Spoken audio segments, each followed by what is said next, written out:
All right, everybody, welcome to the 291st edition of the Holy Backboard Podcast. I am Dustin here in Rip City, and I got my man Sage, chilling live and direct from Beaverton, Oregon. We're going to finally talk about the G League Ignite players. So, out of this three-man weave of the players that are worthy of a first-round pick, who excited you the most?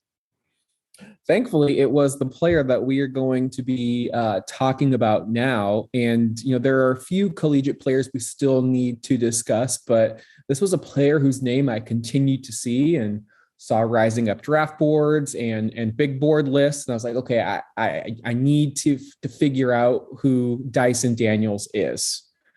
He obviously didn't play in college basketball. And when you're trying to follow the NBA and you're trying to follow college basketball, there's just simply no time to turn on the TV and watch a G League Ignite game. Like that just doesn't happen. So shout out to everyone who does midseason scouting on, the Overtime Elite and the G League Ignite and the international prospects. But my poor brain can only handle at max, two divisions of basketball. So, the collegiate season wrapped up with the Kansas Jayhawks winning the national championship over the North Carolina Tar Heels.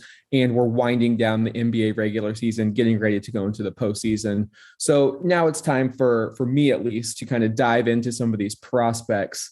And it was Dyson Daniels, and you're referencing Michael Foster Jr. and Jaden Harvey, as well as Marjon Beauchamp, along with Dyson Daniels. So they have four players that are draft eligible that could hear their name called in June during the annual draft. But to get to Dyson Daniels, shooting guard, stands at 6'6".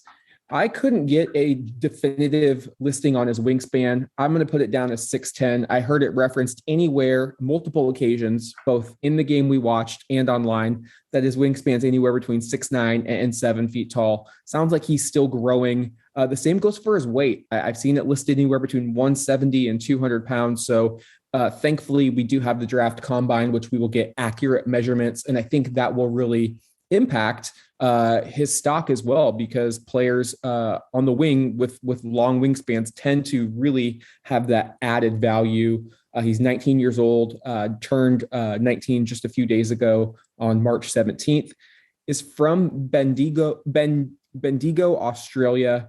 His father, Ricky, played professionally in Australia, and he is actually the first highly touted prospect outside of the U.S. school system to sign with the G League Unite. Currently, he is number 12 on the Ringers big board, and we are going to be discussing the game that took place on January 7th against Mexico City, and we will also just talk about his game in general. I'm sure you've taken the time and watched plenty of clips and scouting highlights, scouting reports, and put together our comprehensive opinions on Dyson Daniels. But his Ignite stats are as follows on the season: 11.3 points, 6.2 rebounds, 4.4 assists. He shot 44.9% from the field, 25.5% from three, 73.7% from the line, nearly 2 steals a game, nearly a block per game, did that all in over 31 minutes of action. It's important to note when we discuss Dyson Daniels in comparison, to the collegiate prospects, is Dyson's playing a full 48 minutes. The G League is on the NBA rules and regulations list. So they're playing 48 minutes. The 3-point line is the NBA 3-point line. So this isn't a collegiate percentage. This is what he shot from NBA range. So I thought that was something that I had to kind of store in my brain while I was watching this footage. Like, this is NBA court, NBA regulation, everything. Going against grown men. This isn't when we some watched kid trying. that game in the G League Ignite, and they said, and now checking in Pujetter. I'm like, what? This dude's older than I am. Yeah. Pujetter is a Portland legend, played at the University of Portland from like 02 to 06. I did just a quick tangent. I was like, I think he did get an NBA call up, and sure enough, he did back in 2010, 2011 with the Sacramento Kings. But Pooh Jetter's been he is a hooper. Like when you talk about the basketball player versus hooper debate, whatever you want to talk about, like Pooh Jetter's like a hooper. Like he's gonna play until his legs fall off. Like he just has basketball running through his DNA. So yeah, when you're talking about playing against like experienced grown players, the physicality, like that's Fighting for definitely one jobs in the advantage. NBA too, man. Like the opposing team had a guy that played an NBA game. That is a bigger accomplishment than uh, playing against a college guy that hasn't experienced that next level. Like that's something that you have to always remember about these Ignite players is they're playing against adult men fighting and clawing for a chance to get a call up. So like watching that the Mexico City team, I'm like, damn, this reminds me of St. Mary's. They're just old heads that just know how to win. Yeah, and it's interesting because I'm not one to be the expert on whether the G League is where it ranks in terms of maybe like the top European leagues, maybe where Luka Doncic came from. But there are some pros and cons to playing in the G League versus going to college. Like you said, I think the pros are you're playing against probably physically more similar players in that are at the next level at the league. You are playing at the same length of the 3-point line, same time of game. It's basically NBA light. The disadvantage, I think, is if you were to play against a top collegiate team, like I think a player like Paolo Banchero or Jabari Smith is probably more talented and more similar to what you're going to see on a talent level than these players. And I don't think you get a true road environment. Like let's be real, playing at the Mandalay Bay or a Stockton, California, there's going to be a handful of fans there. It's not going to be like you're going on the road to Allen Fieldhouse or Cameron Indoor Stadium and playing in a hostile environment with, I think, a lot more to prove. Like, to be honest, I don't really know what they're playing for in the G League. I think they're just playing for personal pride.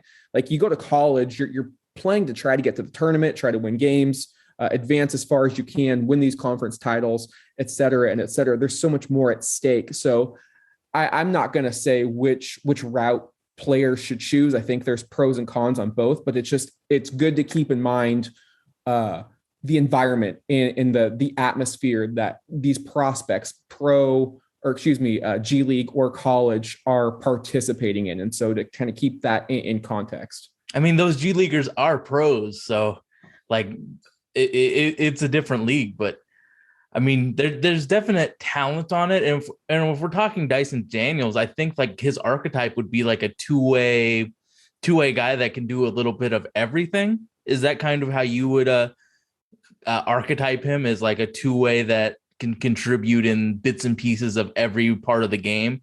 Like, I think defensively, he is a pretty high-level defender. Like, I think that he's very smart as a defender. He uses his length. He uses that wingspan in a positive, good light. I think the defense right now is where you say Dyson Daniels, NBA player, because of the defense, because of the IQ. Let me look at the notes. I watched that Mexico's game, and I thought there's some really good rotations that he did off ball to get to like on the nail in help defense. That, I mean, just being a good defender on G League Ignite makes you look like an all-world defender, because there isn't that much defense being played on that G League Ignite team. So what did you think about his defense? Because I think that is absolutely the number one thing that he's providing. I would say, we've kind of done a deep dive, 15 to 20 prospects now since January. Probably aside from Chet Holmgren, he's the most unique prospect that I've had the chance to really digest. He, to me, is a two-way playmaker where he is going to he's going to earn his bread on the defensive end right off the bat. You look at the size, he has really good size to play the 2 or the 3. Whether he's 170 or 200, he could stand to bulk up a bit. He definitely needs to get He has stronger. some strength issues for sure. But the intelligence and positionality, like he knows how to get in a stance. I don't think I've seen a player go from straight up to get down in the stance and then move his feet laterally as good as Dyson Daniels this draft class. Like the way he's able just to move his hips and he slides so gracefully with those guards that he's defending. And what I noticed right off the bat, and this is a really good way to not get called for fouls, is he lets the offensive player actually initiate a little bit of the contact and he kind of absorbs it. He's not rigid at all. He's very fluid in everything he does on ball defensively. Like I think he has such a high ceiling when it comes to playing on ball. Like he does a really good job of getting his hands up when he's on ball. He's locked in. He makes a really good attempt. He's fighting over screens. He just takes a pride in on that end of the floor. So I think his two-way potential is through the roof. Do you think he has the speed to guard ones? So that's something I was going to bring up. Like I've seen some scouting reports that say he's, going to be able to guard 1 through 3s. I don't see that. I think if he hits a ceiling, yes, right now I think he's guarding your 2s and your 3s. Yeah, and 4s on occasion, I think. Yeah, some 4s, but yeah. I think the 2s and 3s is where he'll be able to really go in and lock in. I don't know if he's going to be able to stick with the Ja Morants of the world. Like those, I think De'Aaron Fox or Ja is just going past him. They're just going, even Emmanuel quickly. Like those type of just jitterbug, extremely quick, fast twitch athletes. I just don't think he's got that top end athleticism to be the uber all world defender, right? Like the Bam Adebayo type of Drew Holiday. Like I don't think he has that type of capacity. Now he's elite, but I just don't. I think you have to kind of restrict your optimism when it comes to guarding those point guards. Like I think he could hold his own, but he's still going to probably pick up some fouls. He's going to have to get a little bit more crafty, but I think he's going to have an easier time with a bigger guard, maybe like a Josh Hart or Devin Booker, like somebody who's not as fast twitch. That type of guard wing players where you're going to be able to put him on. But the point guards that's going to be a little tough. One thing I love about him though is he's not afraid to challenge at the rim. And I noticed a few times he had just a couple of incredible blocks. Yeah. I remember. Against Mexico City. One was called for a foul, and it was just complete bullshit. He got all ball. And then watching clips of him, like this just wasn't just a one-off occurrence. He was able to meet and hit the defender at the summit and just cleanly take that away. He shows a lot of chase down capabilities as well. So you're really never safe in the open floor with him tracking that ball. So I really love that in a defender. Like if you're not afraid to get dunked on, I think that's a fantastic trait to have, because you can't make a posterizing block without getting posterized once in a while. For sure. What did you think about him offensively? Because I have some takes. I think he is a bad dribbler. I saw him get walled up. I saw him get the ball took. I think he is a good playmaker. I think dribbling is going to be a humongous factor for him, because I think that dribbling is going to be a legitimate thing. And when you're playing on the edges, like I think Dyson Daniels will be, you got to be able to shoot the ball. And I'm very, very skeptical that he will be able to take and make threes, because there's a 3-point hesitancy, but I really, really enjoy his playmaking. I think that I wouldn't say that he is like an incredible playmaker, but I think he is an average playmaker. And then when he gets into the paint, he's good. But I mean, me saying somebody's an average playmaker is pretty damn high praise, because there's a lot of bad playmakers in the world. I would even say I think he's a fantastic playmaker. I mean, he just turned 19 years old. So we're looking, and he's playing like not in a structured system. Like with the game we watched, they said that Jason Hart, he's going to start all the draft eligible players. Like you're basically playing a damn McDonald's All-American game at this point. Like there's very little probably continuity and chemistry. They don't play a ton of games. And he was acting like he plays with Scoot Henderson, who's going to be a top 3 pick next year. And he plays with Jaden Hardy, who could go in the first round this year. He was still their primary ball handler.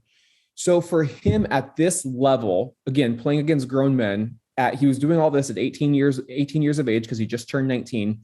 I was really impressed with his playmaking. I think what separates him is he plays at his own pace. And I think you have to keep that in mind when you're watching him, because he's not slow. He's just patient. There's shades of Kyle Anderson. There's shades of Brandon Roy in terms of this is how he's going to play, and you're going to adjust to him and not the other way around. Because I would say, like, when I was watching, I remember vividly liking Kyle Anderson at UCLA. And I was like, God, this guy's so slow. How is he still getting to his spots? How is he still, playmaking for others and finishing around the rim? It's just, he's very deliberate. And when we do these Future Fridays, Sage, the first thing I put is like, is there a flash of brilliance? And I saw one from Dyson Daniels, it included this. He dribbled into the middle of the floor. Again, he's going a little bit slow, but he's playing deliberate. And he just kind of stops. And he just does the step through layup on one end. And he holds the ball high. Yeah. And the defender just didn't know what to do. It's almost like when you're a batter in baseball. I know we do a lot of football analogies. We're going to do a baseball one here. Like you're a batter, and it's like almost going from a 99 mile an hour fastball, John Morant, to now all of a sudden somebody's throwing you some Jamie Moyer 50, 60 mile an hour, change-ups, breaking balls. Like he is such a change of pace. Like when I say he's unique, he is incredibly unique. You don't play against guys like this all of the time. So it's hard when you're programmed to like be instantaneous reactions. And now you got this guy coming at you kind of slow and deliberate and methodical. Like he knows what he wants to do. That's very tough to defend because there's not a lot of those players out there. So he had that step through layup on one end, and then he followed it on the other end with that incredible block at the top of the backboard. Or the box of the backboard. Mm-hmm. So I thought that was incredible for him. Yeah, his dribbling is going to have to get tightened. But again, I'm not too concerned about that. That's something he can work on. Again, we're talking about an 18, just turned 19-year-old prospect. I will say that I am more concerned about the jump shot at this stage. I do like the form. I think he's got a pretty smooth release. He does have a bit of a wind up near his abdomen before letting it fly. The release does need to become quicker. But again, we're not looking at him shooting 3 feet in at the collegiate level. He's taking NBA threes. And he's, like I said, he's still he's a teenager. So I think once he gets more strength and he gets into a shooting coach that's going to tell him, this is how you're going to want to, get your body ready to shoot these catch and shoots. Like you're going to want to generate some momentum. I think the added strength, because one thing I noticed, he's missing front rim a lot. So that tells me it's a strength issue. Like he's online a lot of the times. Like I believe he can get there with the shot. I think it's going to take a couple of years because you're going to have to get that strength. But we've even seen a player like Keon Johnson, who the shot was ugly with Los Angeles. It was ugly at Tennessee. And he has shown marginal improvement in his short time period with the Trailblazers. Like it can work. I don't think we're working with a player like a Rondé Hollis Jefferson or a Michael Kidd Gilchrist, where there's very little chance of that ever becoming a league average from three. So I think that is going to really determine the level of player that he can become. Like, can he get the jump shot? Some people can, some people can't. I tend to think with hard work, a good shooting coach, and confidence from a coaching staff, the player can turn it around. Like more times than not, I'll bet on the player becoming a good shooter as long as I don't see anything too significantly off with the form. And the form looks workable to me. So I think you just have to be patient with him. But if a team who drafts him is willing to really put in the development hours with Dyson, we're going to be looking maybe 5 years down the line and saying, why didn't he go higher in this draft? I think that another thing that he's really great at is when a G League team is stupid and closes out on him, he attacks that closeout, and he has a really good floater. He's crafty as hell in the paint. It shows that he has a touch. There's like some craft, and he shows some craft finishes, and he uses that floater. So you know that there is something like some skill there with the touch. So maybe if he expands his game a lot, he can show some 3-point flashes. But as of right now, it's pretty awful. Yeah, you don't want him shooting right. He needs to go into the lab and work on that, both physically, mentally, and get it corrected. I mean, if he had, I think, even a decent jump shot right now, he's probably top 5, top 7 pick. Easy. Where do you have him? Like, I think that he's a 5th starter on a team. You don't want him to be your main playmaker. He's going to be the guy that does the dirty work around the edges and plays good defense. Do you have an expanded role for him, or is that kind of where it is? I mean, right now, or where he can top out at? I'm just going to say most likely outcome. Most likely outcome, fourth starter. Okay. Yeah, I mean, I think the defense alone is going to put him high up on that list. The playmaking too. I mean, just an outlet. Because if you think about it, how valuable is Draymond Green? You put him in that middle of Lonzo. Yeah, you put them in the middle of the floor, and he's a decision maker. He's not going to get scared. Like I said, I think the patience pays off in this instance because he doesn't get sped up. He plays at his own pace, so he's going to be able to pick apart the defense. And like you said, he's got a nice floater. He has good size. Like once he fills out, he's going to be able to finish at the lane, and you're not going to be needing him to shoot a ton of threes if you're using him as an outlet. I mean, think of all the times we talked about teams are double and tripling Dame to stop him. Where has that outlet been? I mean, it's not Nurkic. Nurkic gets sped up too much. You really need someone like a Draymond or a Ben Simmons that can, okay, I'm going to be that secondary handler. I'll make the decision. I will distribute it to a shooter. Like I may not be the shooter now, but I can find someone who can do. So I think whatever team gets him, if you're creative and utilizing him, you could unlock something that very few players have and very few teams have. I think you need to have that dynamic playmaker to break down the defense, and then he'll attack that broken defense. He's a linking player, just like, Lonzo Ball and Draymond. They're not going to create that initial distraction for the defense, but they will surely attack it. So I think that if a coach can put him in that right role, I think Dyson Daniels is a quality player. But one thing I noticed about Daniels was he averages over 6 rebounds per game. And while I didn't see the aggressiveness at all on the glass in this game against Mexico City, there were clips that showed him attacking the glass. So, I mean, we've discussed this, I think, ad nauseum. We love guards who could rebound the basketball.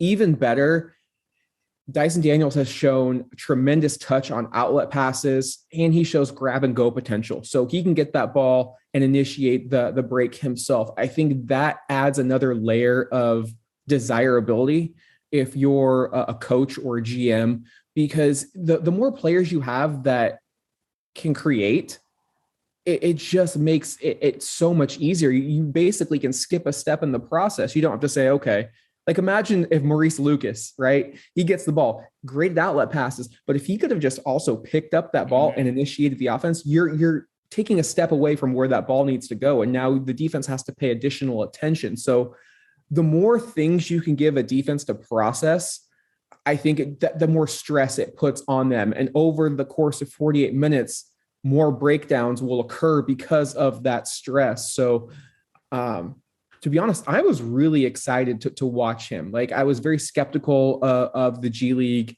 and it was just nice. Like I said, like the collegiate basketball's over, NBA's winding down. You can kind of focus on this prospect. And I didn't expect an 18-year-old playing in the G League to take so much pride in the defense. Now, I will say the off-ball defense, I think, needs work. I saw clips where he sticks with his man and picked off a few passes to the paint, does play the passing lanes well at times. In this game particular, and again, it comes with a teenager playing basketball, there are going to be inconsistencies.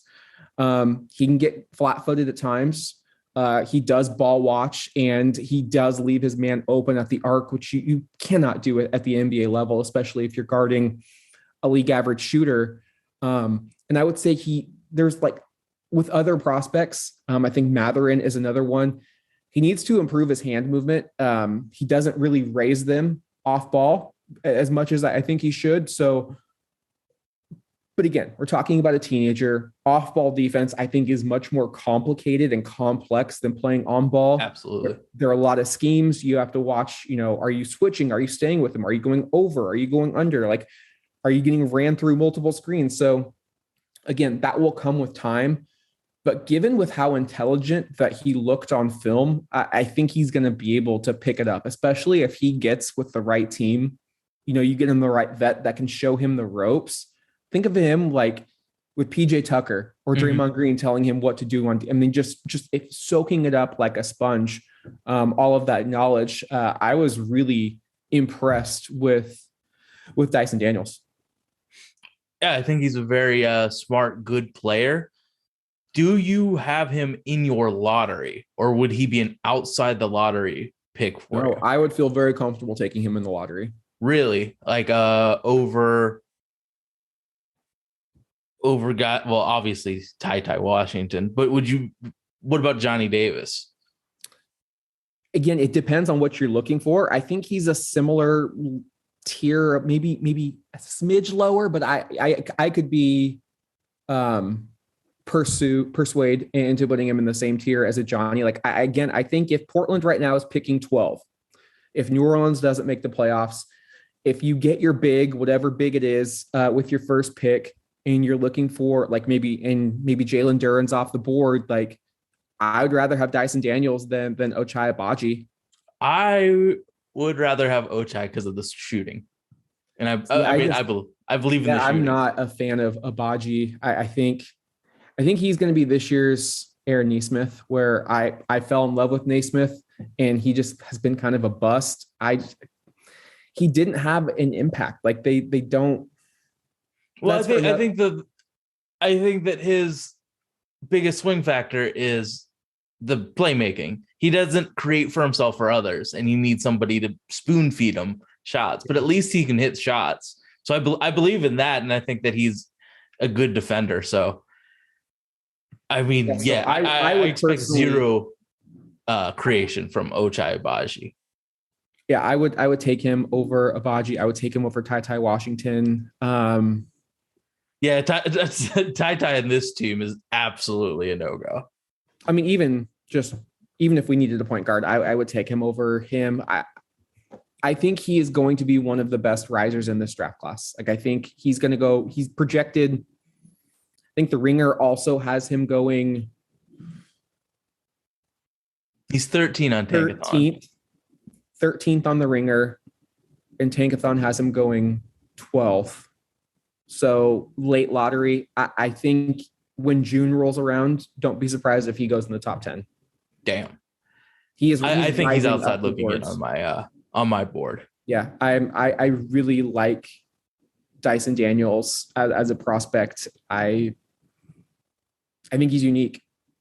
Is he ahead of Jeremy on your personal board? Because I'm looking at Tankathon, and Tankathon has him at 15. Jeremy at 15. That's a really tough question. And the Ringer has Jeremy Sohan right now going 8th. So they have him a little bit higher. That's difficult. I really love Sohan. I think he has more defensive potential, versatility. Like I think he could really start to guard 1 through 5. So I think they're close. I think Dyson Daniels has the offensive upper hand. Like he can actually create for himself and for others. He has a floater. I think the form's are better on the jump. Both jump shots need improvement, but I think the form's better for Daniels. I think it just depends. I think that's going to come down to personal team preference. Mm-hmm. Do you need a player who's going to guard 1 through 5, or do you need just a strictly wing defender who can play make? I think they're probably, A and B on my boards, very, very close in tiers. Yeah, I'd go Jeremy. Dyson Daniels is a good player, but there's some factors, especially the shooting, and I think the dribbling part of playmaking is pretty rough for him. But is that all you have on your new boyfriend Dyson Daniels? I just think he's a good player. I mean, I really liked him as a prospect. What's your floor? Rotation, specialized wing guy that defends two positions and play makes at a league average level. Do you not have comps? No, because I did all of my watching last night, so it was hard to think of a comp. But I think Kyle Anderson is a good one. I'll go Evan Turner. I think Evan Turner can guard the 2 and the 3, guard some slower ones. You don't want him shooting open jump shots. He has a nice float game. Played in the league for 10 plus years. Made some money too. Made a lot of money. So Evan Turner is my floor. My middle of the road is Nicholas Batum. Looking at a player who can grab and go. The defense of Nicholas Batum, the chase down blocks, just the ability to defend multiple positions. I do believe in Dyson Daniels. I do think he's going to get a league average jump shot, which I think Batum has. Batum is a bit streaky. So I think you're maybe looking at maybe a little bit more consistent Nicholas Batum, a 6'6" version compared to a 6'9". What do you have any 99? I would say Evan Turner is my 75th, and then my 99 is I don't think you want to hear it. Who? So there's so many factors for him. So if he becomes just a marksman from 3, I think you're looking at like Mikal Bridges, that type of defense. I'm not mad at it. I just don't see the shooting. Well, again, he's a teenager, so Mikal Bridges wasn't shooting like this when he came out of the draft either. I'm just saying, like, when you're that bad as a shooter, I just don't see a 20% flip in your percentages. But again, I think it's a strength issue. You're going to go in the gym. You're going to work out. Like I've seen transformations. Like Will Barton coming into league was a god awful shooter. Now he's fantastic. Like it happens. Now, some players, they never figure it out. Sebastian Telfair never figured it out. But I believe he's too intelligent of a player. Like I just think he's going to figure it out. Okay. Totally. If he is able to really unlock the defensive. So let's say the shooting kind of stays the same, but if he's able to really unlock his defensive potential on and off ball, I think he could be a 6'6" version of Ben Simmons. So he's not going to be a threat to shoot, but he's going to defend 1 through 3, maybe 1 through 4, and play make at Simmons's level, especially at the free throw line. I think that Ben Simmons is a far better playmaker than what's the 99 percentile? Yeah, okay. Like these are pie in the sky right here. So I'm not saying he's that. I guess I'm stuck on the ground floor with Evan Turner, but I think he's good. I just don't think he's pie in the sky Ben Simmons good. Hey, I like the creativity, and you actually took time to make comps, so I can't really be hating when I didn't participate, can I? And then this is like not 90. This is like 100%. Like, so if he completely, if he like does the Giannis, right? You take Giannis like 15th overall, and he becomes Giannis. If he like maxes, like if you're able to unlock like some 2K bug where you can't go 90, you can 100% max everything out. I saw a lot of Brandon Roy. If he hits, he does not have a pull-up jump shot right now. I know that he does not have it, but just the methodical pace, I think the size, if he is able to somehow become that, gets a dribble package. Yeah, because I'm not as familiar on Brandon as you, but like Brandon has a better dribble package. He is, but Brandon was the player who wasn't a point guard, but was a point guard.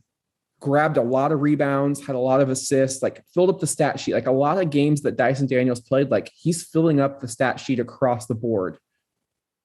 So I would say it's unlikely, but Brandon Roy again was a unique player, and that's where I keep coming back to Dyson Daniels. It's like I haven't really seen another player come out of college that I thought could be a Brandon Roy, maybe since like I thought Evan Turner in college had a chance. It didn't work out for him, but I mean, again, this isn't. I'm not saying Dustin says Dyson Daniels is Brandon Roy. I'm saying like if 100% Dyson Daniels is unlocked, I see probably the most glimpses of B Roy in him that I have of really any prospect since Brandon was drafted in 06. Like neither of them is a crazy athlete, but they just have an intelligence. They know how to play the game. Like I didn't think Brandon Roy was going to work at the NBA level. Then you draft him, you're like, oh yeah, this guy knows what he's doing. Like the game comes natural to him. I mean, that's why the Wheels dubbed him the natural. I see some similarities there. If I were to guess on the 99th percentile, I think it's probably closer to Mikal Bridges than any of those other three players, just because I think the shooting is going to be the easiest for him on the catch and shoot level. I think really having if we're talking B Roy, the dribble package and the pull up jumper, that takes a lot of That's work. a lot of That's a lot. Not a lot of players out. have that in their bag or ever get that. And then I don't know if he's ever going to have the defensive positional versatility that Ben Simmons does. I mean, Ben Simmons can really guard 1 through 5. So it's hard to say someone's a 6'6" Ben Simmons because 6'9" is what makes Ben Simmons so lethal on the end of the floor. So I would say floor, you're looking into Evan Turner, middle of the road, most likely outcome, Nicholas Batum. And then I think 99, my most likely 99th scenario is Mikal Bridges. So I think teams right now, I mean, you're looking at potential defensive player of the year in Mikal Bridges, a huge linchpin to the Phoenix Suns' success as they go for their first ever NBA championship. I like it. I don't believe that it's true, but I like it. So do you want to talk Hardy next, or do you want to talk Marchand Beauchamp? I mean, to be honest, I didn't really like any of the other players. Really? Even the 3-point, like we saw the hottest Hardy has ever been. Yeah, but then he also bricked a lot of open three. He gets the tunnel vision, and I for a point guard, I don't think he's a 1. Yeah, that's the thing. If you're not a 1 and you're that small and you're not a knocked, like you just said, we saw the hottest he's ever been. That means he's not a consistent jump shooter. Yeah, he's about like a 35%er. But the thing that captivated me was his footwork as a shooter. Like that, like everything looks so good until the shit he shoots it. Like it makes you think like, why is he missing? Why is he missing so bad? The prior on him was he is a sharpshooter and really nothing else. And then the coach Hart showed that he can, I think he's a pretty damn good penetrator, and he has a bag that gets him to the basket. Him actually completing the shot is difficult as hell, but at least he gets there. We haven't seen Anthony Simons get to the paint as easy as Jaden has. So there's things that you can work on with Hardy as a off-ball scorer, as a guy that can penetrate. He does the read and react type of thing as a penetrator. Like if the help comes from the corner, he'll pass it to the corner, and ball placement's terrible, but he'll get it to the person. So there's things that you can work on, and the footwork and everything about what he's doing before he actually shoots the ball. And I feel like his release and shot's fine. It's just missing a lot. I don't know. Like if we had the 25th pick, I would absolutely think about Hardy as a late first. Like there's tools.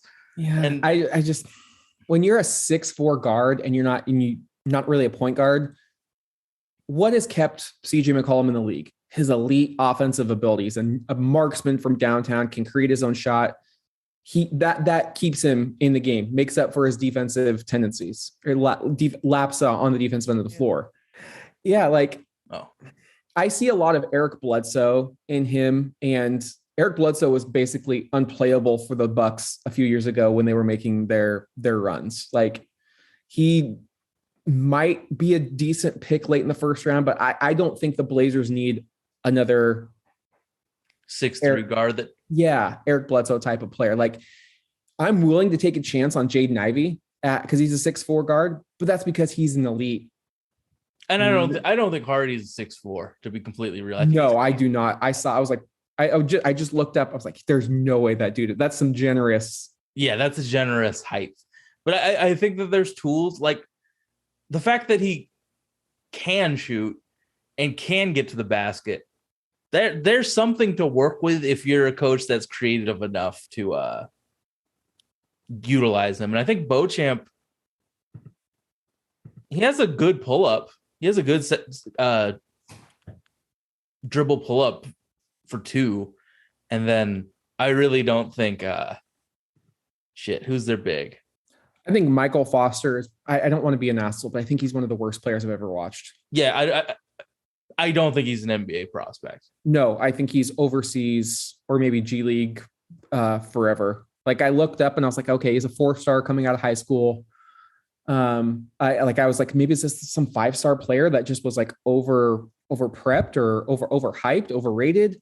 No, he's just a 4-star player, top 50 caliber. Like, but he has a slingshot for a shot. It's kind of like the trebuchet, like behind the head shot. Yeah, it's like, is Bill Cartwright out here, busting out threes, just zero touch around the basket, really looking to get his own shot. Like he thinks he's the best player on a team with Scoot Henderson.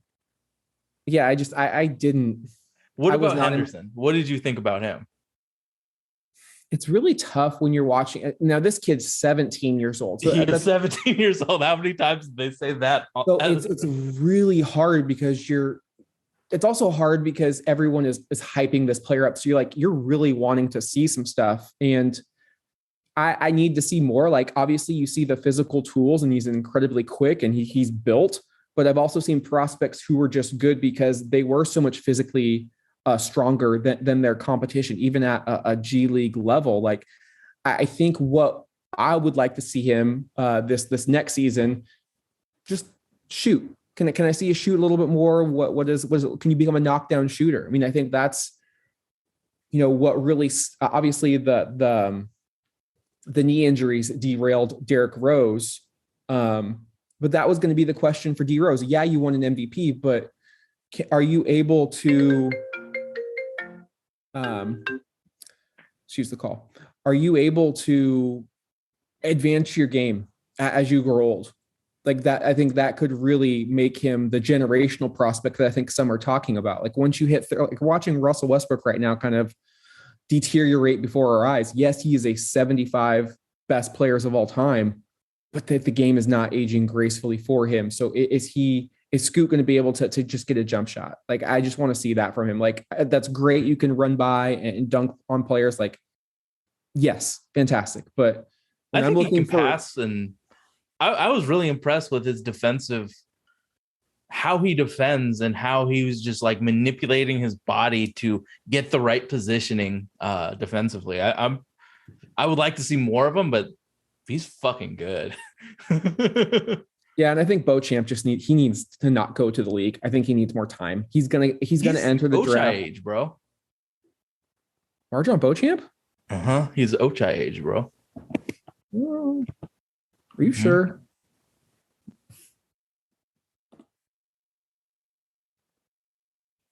No, he's only 21.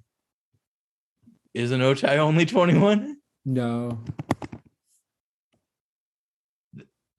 Marchand is an older. Oh, you're right. Ochai Agbaji is 21 years old.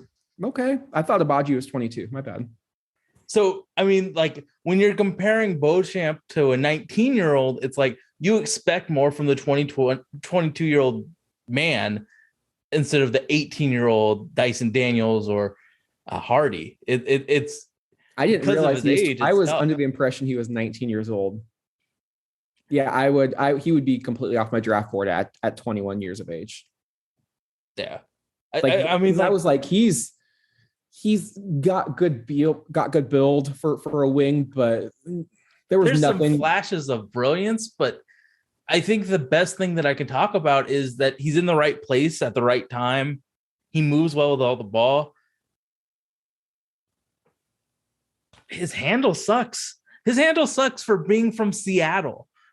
Dude, when you think of a Seattle basketball player, you know that handle is fucking great. Brandon Roy, Jamal Crawford, Isaiah Thomas. Bag on bag on bag. His is shitty. So it's weird to, the comps on him was he was just this unbelievable scorer, but I just don't see it. Like, he killed it in JUCO, but he needs to beat that guy off the dribble for a layup. Yeah, he might be a second round pick, but I wouldn't take him in the first. Not knowing, I thought he was 19. I was like, okay, yeah, there's still some, but like, you're 21 and you're showing, Mm-hmm. So, you have anything else you want to say about this G League Ignite team? We'll probably have to watch more of it just to get a better read on Dyson Daniels, but do you have anything else you want to say about this team? Or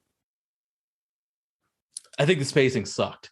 Yeah, and it's really hard because, like I said, the spacing sucks. If you go to college, you're running the same 2 or 3 sets, trying to dump it down low to Drew Timme or Oscar Tshiebwe and saying, get out of the way. And Armando Bacot, whoever the big is, you're just dumping it in there and running your offense through that rather than running NBA sets. So it's hard to see what a player truly looks like at an NBA system. I know the G League plays at the same 3-point line, the same shot clock, same length of game, but it's still not the spacing. It's still not quite there. So it's really hard to make that direct apples to apples comparison.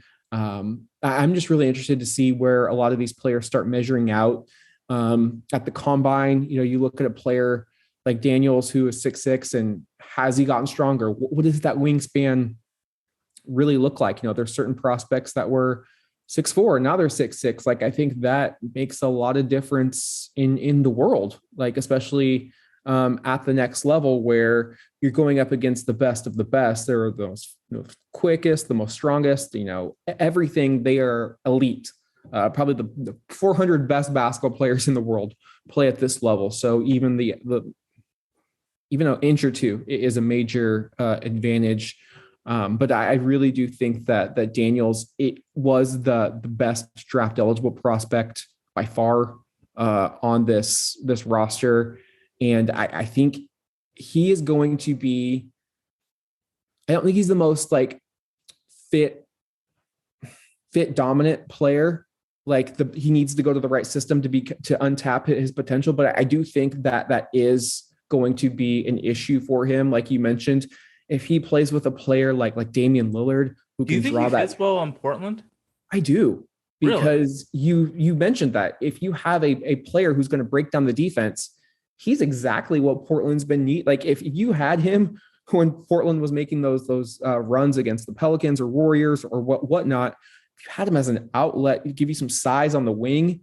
I don't know if he works with Damian Lillard's timeline, but I think the player Damian Lillard, if Dame's going to say, I want to be in Portland regardless of what you do, I think both players would reciprocate really well off of one another. Just like you said, I don't think he's a primary ball handler. He can bring the ball up the court, but I just imagine Dame or Anthony drawing so much gravity or so many bodies to them, dumping it off for him to be that decision maker. Like, he makes a lot of good passes. Like, he makes a lot of good hockey assists, and, just him, peppering the ball around the floor, whether it's lobbing it up to Nurk for a dunk or kicking it out to, Josh Hart for 3, whatever you want to do. Like, I think he would give the offense a lot of options. And then you're also able to play a weaker defender like Lillard, like a Simons, and not worry about, because he can go and he's going to guard his man. Then you've got, better defenders around them. Like, I just think Portland getting size and defense is going to be key for them, because that's been their bugaboos really since Wesley Matthews tore his Achilles in 2015. So I do like the fit in Portland. I think it's going to come down to where Portland lands in the lottery. Yeah, I think that's a huge factor. Are they able to keep the New Orleans pick as well? Like what do you there are prospects that I would pick ahead of him if we only could take one shooting guard, but if you have two picks and you're able to get, like, let's say you take Jaden Ivey or you take Benedict Mathurin or whatever, I think the differences in Daniel's game allows you to take another guard if you want to, just because of what he brings to the table. I think he can complement a lot of players. And I think that's something that GMs are going to notice. Like he makes others around better. And there are players that, like, he's a great linking player, as you have said. And that's, I think, a compliment rather than a detriment to that player. So, I mean, especially if you're able to move up in that lottery and take one of those three bigs, I think he's a player that could be around at 12 if you're able to keep that New Orleans pick and you're coming home with a really solid draft. You convinced me. I'm just worried about his shooting. I think it's a very fair point. And I would say, like, we love Jaden Ivey. Jaden Ivey needs to work on his shooting as well. Like, I don't. You've seen him pull up from NBA range and hit it, and he has like a confidence to him where I don't think Dyson Daniels has that confidence to his game yet. I would 100% agree with that. But I would say that even if Daniels had shown some of those shots that Ivey had done, he would be 4 or 5 spots on everybody's draft board. So, like, I think when you're picking, and I think this is what happens when you go back and you look at, like, man, why did Klay Thompson last until 10 or 11? Why did Booker last until like 14? Like, Kawhi, why was he 15? Like, it's because they got better. Like, you have to, when you look at a player, you have to really see, okay, there's what you can do. And I believe that you're going to get better here, here, and here. Like, there's very few prospects. They're just like, yep, you're signed, sealed, and delivered. Tim Duncan, let's go. There's zero in this draft. Yeah, there's zero. And very rarely does it happen in any draft. Like, I think Anthony Edwards is a really good point, or a good player to point to, where he had a lot of holes in his game, but he got better. Like, he developed like a motherfucker, and he just dropped a career high 49 points against the San Antonio Spurs last night. He's doing things that I didn't think he was going to be able to do, but Minnesota believed that he would. So a lot of it comes down to the player, the intangibles, the work ethic, the system. So there's just so many factors. So I think if he goes to the right system, he gets a coach that doesn't kind of pigeonhole him into a role. If he goes to Isn't that exactly what Chauncey Billups is going to do? You hope not, but you just really never know. I mean, you did see, players like Anthony and Nasir get an uptick in their games. Now, could that be due to coaching, or could it just be to natural progression? Because it is year 3 for Nasir, and he was finally healthy until he wasn't healthy again. And then Anthony was kind of forced into a larger role. And I mean, like, the fact that we had so many injuries and yada, yada, yada. Yeah, they got to take those shots. Yeah, the usage was there. It's like somebody had to do it. So you don't really know what the cause of the uptick in production is. But if you believe, like, if you just say, like, I think there's a difference when I look at a shot like Hollis Jefferson and a Keon Johnson or a Dyson Daniels. It's like, okay, the form is like, I can't break you out of that form. Like, you've been shooting that jump shot since you were 8 years old. Like, that's something that just probably can never be fixed, because you have 15 to 20 years of muscle memory ingrained in you. Like, this is how you shoot the ball. But if your form looks good, and, maybe it's just like, okay, here's how you need to position your body. Here's where you need to catch the ball. I think you can work on a quicker release. Now, do I think can you teach a release like Steph Curry or Klay Thompson? No, that's natural. Like, that comes to them, like, they work on it, but that's natural. But you can work on the mechanics. You can get them to speed it up a bit. You can say, okay, we're going to catch the ball here rather than here. And you can go in the weight room. I mean, the ball placement of those guards, bad. Absolutely. So, you play with the NBA level point guard, they're going to put the biscuit right in the basket. Yeah. I mean, that I think the biggest swing factor is the shot, and I'm not trying to. I've made it a rule of mine. I'm not trying to project bad shooters into league average ones. It's hard.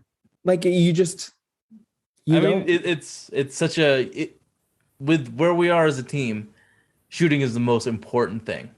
Well, I think in the NBA, the shooting. I mean, you have to be able to shoot to I play, mean, the only way you can't be a non-shooter is if you have KD, Kyrie Irving, and Joe Harris, like, or you're like, yeah, or Steph Curry's on your team. or you're 7+ feet tall and you're an incredible defender. Like that. That's where you hang your hat on. So you Yep. can get away with that. But you can only have one non-shooter max on the floor. And use is going to be that every second he's on the floor. So yeah, but I really enjoyed Daniels more than I thought I would. I mean, there's a lot of preconceived biases I had about the G League, and so it was good to kind of get those out of the way and watch it with a clean slate. One thing I did is I didn't read any scouting reports. I didn't look at any comparisons, but I watched him just like completely fresh eyes. And what I like doing that because then I like to take my notes and I go read the scouting reports that other people have put out and say, okay, here's where we have similarities. Oh, I'm higher here. I'm lower here. Oh, my comps are kind of close. Like, so it's interesting to see like where my evaluation of a player is in comparison to other people. Like nobody is perfect at this. It's like an opinion. Everyone's got one.